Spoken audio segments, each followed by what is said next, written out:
for the first time since the launch week of Sport Mode in Gran Turismo 7, a tuning race is enabled. Now, interestingly, you have to have comfort soft tyres, you have to use a road car, and it has to be 450 pp or less, and nitrous is not available. Aside from that, it's completely free choice. You can have a wide body kit, you can have a wing, you can have any car that is in the road car category.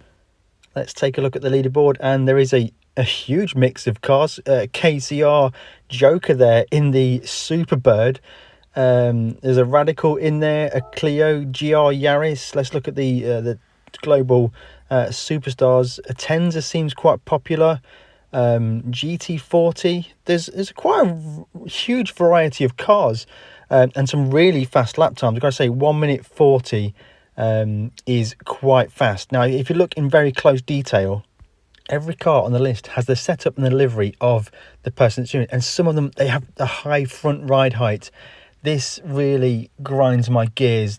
Having a front ride height that's lower than the rear really sucks. Some of them look great, but some of them are completely broken, and this is a way to get around the PP restrictions, is to make certain aspects of your vehicle setup to be wrong, but you still get good performance. PP gets lowered, but the actual lap time that you can produce is still quite fast. Now, I'm not going to do that. I can't entertain a higher front ride height than rear. If you ever see me on the track with higher front ride height, then just ram me off. I fully deserve it. But I'm going to look through my cars, sort them by PP, and see what car I could just try and tune to get within this 450 PP limit and be reasonably competitive. And a car that I've never really got to use in Gran Turismo Sport, and a car that I'd like to use more in Gran Turismo 7, is the Corvette Group 3 road car version. It's the road car version of the Group 3 race car. I added the wing and a whole bunch of other stuff to it. Now, my current car is nearly 600 pp, so I need to find a way to restrict it. So I'm going to buy the restrictor, the ballast, and just a bunch of other stuff just to try and reduce the performance. Obviously fitted the comfort soft tyres as the requirement, and then switching to the actual setup of the vehicle. So I'm basically going to be restricting the power as much as I can, adding ballast as much as I can, moving it around, I think maybe to the front a little bit, just to reduce that performance points, and just going through every setup just to try and get that performance points down below 450. Just sort of playing with all the features, rerunning that performance point check just to try and get it below 450 performance points. Eventually we do that. On screen right now is my setup. I didn't change the gearbox, I used a standard gearbox, and it's quite a fun car to drive. It's not fast at all, it's nowhere near the top level of the competition, but it feels a pretty normal car to drive. Quite underpowered, a little bit flat, very long on the gear ratios. I'm sure I could go a long way better to improve this, but this is the car I'm going to go with for the first race. And what a first race it is. Looking at the loading screen, there is, well, every single car you can imagine. There's only 2 cars in this race that are the same, so 11 different cars out of the 12 cars entered. Starting 5th on the grid for this race with a 1 minute 45.9, I think it was. That is my lap time for qualifying. I think I can improve, but let's see how this plays out. Almost every single car is different in this race. Some cars are going to have top speed, some cars are going to be better in the corners. Let's see how this one plays out. So we seem to be good on speed versus that Radical ahead. And grip wise, I feel like I've got a lot of grip. Coming off the corners, I don't really have any problem at all. I can just get on that throttle hard and exit, and I've got a great drive out of that second corner. A little bit of a bump draft for the driver ahead now. Is he going to run wide? I'm not sure, but we're going to get a run on him into the next corner. That Radical is good on the corners, so if I'm going to get that move done, I need to be brave on the brakes. But he's dropped back a little bit. I think he's been sensible there and let me have that position. Up to 4th position now, coming into the most dangerous corner in the whole of Laguna Seca. And this car goes through quite nicely. It has great grip, great stability, and you don't need to be too afraid of those sausages. It will monster truck them pretty well. It's not too bad on those. Braking into the corkscrew for the first time. Not entirely sure where I should be braking. I'm going to go quite brave, quite deep. First gear through the corkscrew. Careful of the over rotation as you drop down the hill, and then just get on the gas to exit the corner nicely, flowing through here quite nicely, and that's all good for me. A little bit wide maybe, but the lead 3 are a little bit down the road. Do I have the pace in this car to bring them back? Skipping forward now, coming to the end of lap number 3, and I'm really starting to gel with the way this car drives. The gap to third and second is coming down a little bit. I'm getting that corner flow much better, and look at that sweeping through the final corner now. Being brave on the throttle, getting on the gas early, turning in quite aggressively as well, and just really pushing it through the corners is working out really perfectly. And we got a 1 minute 44.9 with my qualifying lap. Now that is pretty damn fast. That is over a second faster than my qualifying lap. It's nowhere near the head of the field, but a 1:44.9 would be a good qualifying lap time. Running a little wide, exiting turn 1 there, but we are still pushing hard, and it's all about the flow, keeping the momentum up with the car. Because the performance points are so low, we are really suffering with horsepower, and as much corner speed as you can carry just helps you down the next straight as much as possible. Skipping forwards now, starting the final lap of the race, and we are continuing to reel in the leading group. The yellow car ahead, I think, is possible. I think a podium's on the cards here, guys. Oh, deep on the brakes from that white car ahead, and the leader's going to battle. We're in a battle for third place now, and I think this driver could be under pressure. The Italian driver is going to get a little bit of an understeer moment there. We're right on the back door, and are we going to look to the inside? I think we're giving him a bump draft just to try and get to the lead. Purple first sector for ourselves. We already hold the lap record in this race, and we have got to run. Speed wise, I think we're lacking on speed and power, but we have it in the corners. Let's see what we can do here.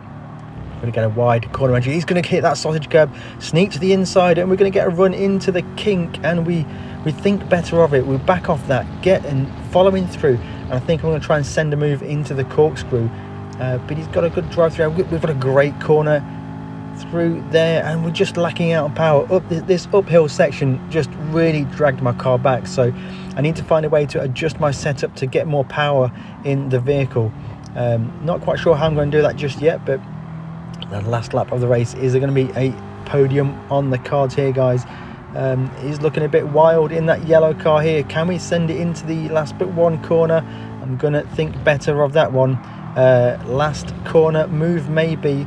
Looks like the lead has changed hands, so the British driver has got to the lead, and we're just too far back for a send into the final corner. Perhaps we could have done it, but it would have been very, very aggressive. That's going to finish up this race here, guys. We're going to gain a position, get the fastest lap of the race, so I felt quite good in that car. Let me know in the comments below what car you've been using this week for Daily Race A. Any tips would be greatly appreciated. I'm really just experimenting currently. A solid 4th place there with a fastest lap and a clean race bonus, but it's not even worth looking at the amount of credits I've earned from that, because it'll be next to 0. We're going to try another one. We're going to go with that group car road car combo. So this is the Group B road car WRX, which might be quite cool actually, because it's going to have a bit of ride height. I should be able to get on them curves without any problems at all. Doing again everything we can to try and reduce those PP down to 450. On screen right now is my full setup. The ride height is at 140, absolute maximum ride height, full rally car specification, and let's see what we can do in this car. Huge different number of cars again available. Lineup P3 this time. It looks like in P2 is a Jaguar off of Austin Powers, so let's see how that one compares. And whoa, that BAC mono has got a ton of power and a ton of speed and not much weight, so is that one going to have no grip in the corner? Let's see how this one plays out. I've now got 4-wheel drive and a lot more ride height and a lot more compliant suspension, so hopefully I'll be able to really attack those curbs. I've got to say, it's a breath of fresh air not to be scared of those sausages at Laguna Seca. You can hit those apexes with confidence and even just do a bit of corner cut. To be honest, I think we're going to go into this one here and just smash over that sausage and barely be affected at all. So are we closing into the back of that mono? I'm not quite sure. That mono looks ridiculously fast, and I'm unsure why his qualifying time isn't up there with the top. I don't know why he qualified behind me. Here we're going to go into the kink for the first time. The mono is going to go for it into the most dangerous corner on the track. Is that contact at the apex there? I'm not quite sure, but the The Jaguar is going to run a little bit wide. Are we going to get a run onto him into the corkscrew? But I think he's got too much power. He has got too much power in that Jaguar, and we are not going to be able to get that move done. Trying to get an offset into the corkscrew now. Get on the gas early in my 4-drive car. Trying to run to the outside is not going to work out. Austin Powers has got too much for me in this one. But he's going to go deep and run wide. Austin Powers in the gravel. Oh my God, that's not what we wanted to see. But it's going to put us into 3rd place. And that's where we'll stay for a lot of the race. 1:46 is my fastest lap time. That's at least a second slower than my Corvette. The leader in that mono is got a 1:44.4, so he's probably half a second faster than I was in my Corvette. Now after this race, I bought and tried to set up a mono to replicate that, and for sure it had good speed, but I just couldn't get any lap time out of it. 1:48 was the best I could do in that car. And in this race, all I could do was 3rd, which is pretty good, but there's some disparity between some of these cars. So tuning is back in Gran Turismo 7. Will it stay? Who really knows? What I've got to give PD credit here. Race A, what they're trying with Race A with no SR and DR updates, having some fun and interesting races previously, and now having a tuning race.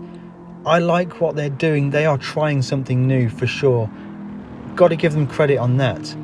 The PP system is a little bit broken. We know that from all of the Tomahawk glitches and all these high front ride height stupid cars that exist. So I don't like that it's based on PP. I really enjoyed it where it's based on horsepower and weight. That works really well in the opening week at Daytona. As always, guys, I'm really interested to know, what do you think of this tuning race in Gran Turismo 7 this week? It's been a long time coming. Great to see, in my opinion, but should it have been another race? Should it have been a race D? Are we removing the typical much-loved race A from before, where it's all one-make cars and stuff like that? So, interested to know your thoughts on that one. If you have enjoyed this video, hit that like button. If you haven't already, consider subscribing. Any support is great for the channel. It helps to build momentum. Thank you very much for watching, and we'll catch you in the next one.